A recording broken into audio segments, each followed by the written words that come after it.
Greetings, greetings. Oh, so you recording right now? Please, Lord. What's the science? See, brother Umar. Yeah. What's recording? Oh. Yeah, it is. Thanks. Peace. I'm recording you. I'm doing good. Oh. L Day. Honored. Yes. What would you like me to record? Boop.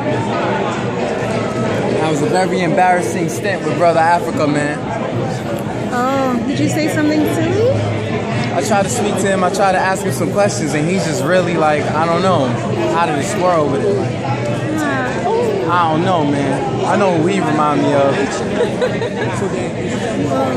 What would you like me to record for you? Is it recording still? Yeah, that's fine. Yeah, nah, because it is like the culmination period. Good thing.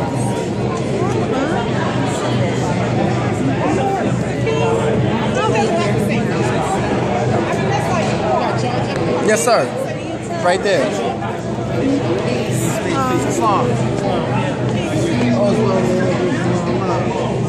Check me out, man. It'd be an honor, actually, because I got the show for What's Your Nationality. I'm trying to raise awareness around the country. I'm in New York, PA with it. Yeah, not, yeah, they pretty much. So, matter of fact, if you could just scan his table so people know what he's dealing with right here, what he got. Well, and I speak loud, so I can still speak while you looking at all that. But basically, I got the show. My show is called What's Your Nationality? So I stop people, I ask them what's your nationality. What the prophet said? If I can get you to think, more if I get you to think, you can save yourself. And so I ain't want to be like the Israelites, like, hey yo, you're Moorish American, shut up. And so I just like, I'ma just ask you. So people get to see how the demo go, brother. What's your nationality? I'm Moorish American. I am with my Indian forefathers and foremothers. Hence, I'm a Moabite. So,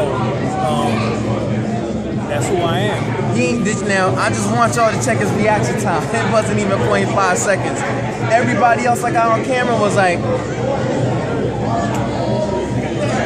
well, and this is everywhere. I'm talking about the train, except people like a so-called African descent. They be like, I'm a Cote d'Ivoire or Senegalese or Nigerian. And so, I guess some of the questions that people would ask me, I'm gonna just ask you right quick so you can hit them from where you building off of. Okay, so Moorish American. Can you explain in like maybe 4 to 5 sentences what is a Moorish American? And then I'm gonna just come in right after you. Okay, well, Moorish American is a Moor born here within the territory called America. The United States is of America, meaning that one has a superior position over the other. We know that the United States is a corporation, so America is not incorporated. That is the land of the indigenous people. If you look up in Webster Universal Dictionary 1937, it specifically states that American is defined as one who is aboriginal, a copper color native who is here prior to their invasion by the Europeans. It says that. That's the definition. So the true Americans are us, the Moors, and from 1492, everybody knows that the Moors left out of the last stronghold, of Granada, Spain, but they failed to tell you where did they go. You have legends earlier about Mansa Musa. Mansa Musa is said to have taken 200 ships, and he said he came here to the west to be with his brothers and sisters. That was the Olmecs who already had civilization set up in the Western Hemisphere. All Europeans who study Olmec history say that they are the oldest civilization in the Western Hemisphere dating back over 5,000 years ago. So that's who we are. Islam. Now, Moorish American. It's just an English suffix that means pertaining to, and Moor defines it as a member of the Moroccan Empire. American via citizenship, the land of your birth. Moorish American. Peace. Now, I wanted to ask, it's a recording, right? Yeah. All right. So now, how would you define, or not even define? How would you, I guess, for demonstration's sake, during conversation, somebody say, I'll break down Morocco to me. I don't understand Morocco. Right. Well, the word America is the word El Morocco, or El Morocco. All right, it's one and the same. It was a play on words in order to keep us from understanding that we are in the empire of Morocco as compared to the kingdom of Morocco, which is in Africa. This is the empire. You can get the book called The Conquest of Africa, written by, before Christopher Columbus, written by, it was written by John Henry Clark. In John Henry Clark's book, he states that the Songhai Malian Empire was later called the Moroccan Empire. And he said that Columbus had his diaries, him and his son, of passing Africans, the Songhai Malian / Moroccan Empire, ships coming back and forth between Africa and the Americas. And they seen these ships and they recorded that the Moroccans were here in the Western Hemisphere. Right? You can get another article, it was written in 15, it was talking about the Moors was present in North Carolina in 1524. That's documented. That was in the Charlotte News Observer, all right, which is a newspaper from out of Charlotte, North Carolina. So the Moors was already here, you know. Prophet Noble Drali specifically said that before the Europeans came, Moors was living all up and down the Mississippi. That's in the oral statements and prophecies of Prophet Noble Drali.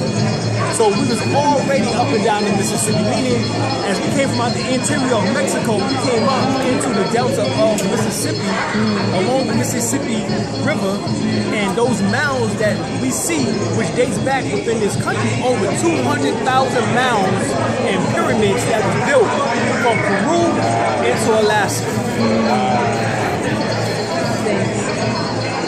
Now, Morocco. Now, Morocco is... No, a website? Yeah, I give you, it's now 1-0. Alright, so while y'all do, I'm just spilled over y'all, because the God just...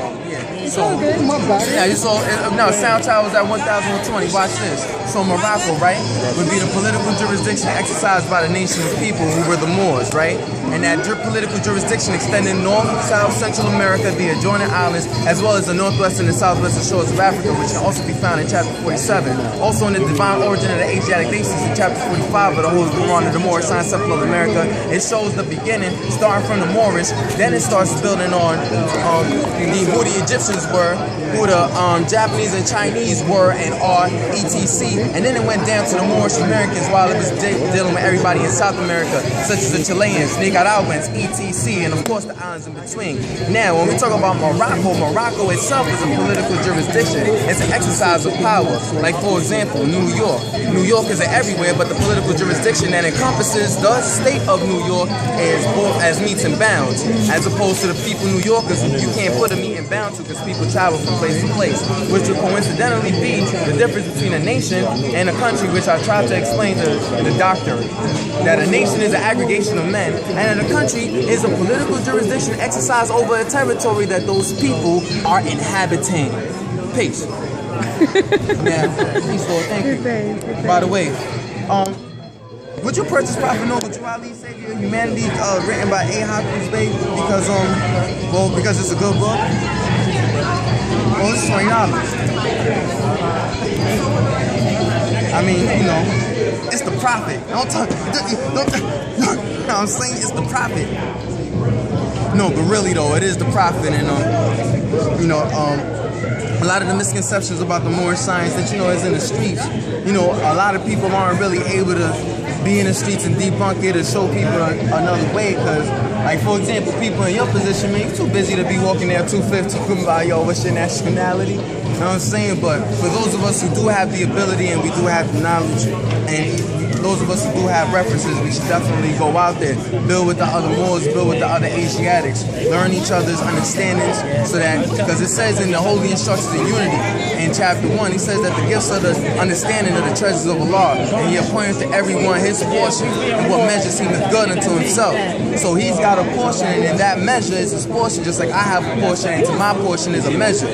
Now, in chapter 5, it says that these tools remind me, these things remind me of the tools in the workshop of the mind. time, where things are made of thought and where we build up character. So we use these same tools such as the square and the compass and the axe in order to build a temple of perfected man via building, taking part of the measure, measuring it using the square to measure all our lines, take the crooked places of the way, to make the corners of our conduct square, and then we know exactly what we're dealing with to know how we're dealing with it. And the prophet already said how to. We need to learn to love instead of hate. So the 5 highest principles, love, truth, peace, freedom, and justice, is what we need to start building with and dealing with. So I'm glad I was able to deal in that with the brother, because I got a lot of people on the show, but not yet an actual Moorish American. The brother, you've seen it. Everybody who sees part 1 and all the other ones, what's your nationality? But as soon, this got to be the only guy in the panel. We're going to find out. We're going to go to the other ones. But I bet you this brother was the only one on the panel. I don't bet because I'm a Muslim. We don't gamble. But I'm almost certain that the brother is the only one who knew his nationality. But I'm about to go check my man from the Bronx right now, Cabo, you know, BX here. Peace.